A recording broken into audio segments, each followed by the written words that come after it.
जय गुरुदेव. माझं नाव संतोष मोरे, मी राहणार पुणे. माझा रिक्षा व्यवसाय आहे. तर काही कालांतराने म्हणजे त्या रिक्षा व्यवसाय करत असताना मी व्यसनाच्या आहारी भरपूर होतो.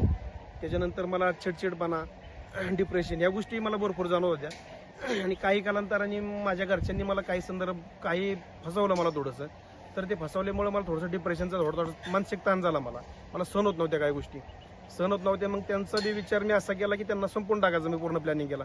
गुन्हेगार क्षेत्राकडे माझा वळायचा पूर्ण प्लॅनिंग चालला होता आणि केलता सुद्धा तो प्लॅनिंग पूर्णपणे. पण काही कालांतराने आमचे ज्ञानयोगाचे मी 1-2-3 माऊलींचे व्हिडिओ बघितले.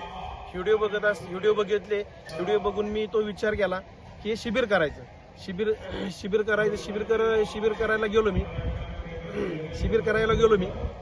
आणि शिबिर केल्याच्या नंतर हे सगळं 6 दिवसात जे माझ्याकडे वाईट विचार होते, सगळे वाईट विचार होते. व्यसनाची आहारी असो, ड्रिंकची आहारी असो, वाईट मार्गाला जाण्याचा विषय असो, हे सगळे विषय असताना मी सगळे ते शिबिर केले तर पूर्णपणे ते सोडून दिले. मी सगळे माझ्या मनातून काढून टाकले.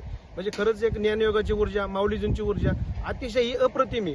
जसा माझ्यात बदल घडला तसं इतर लोकांसुद्धा असाच बदल घडावा हीच ईश्वर चरणी प्रार्थना करतो. जय गुरुदेव.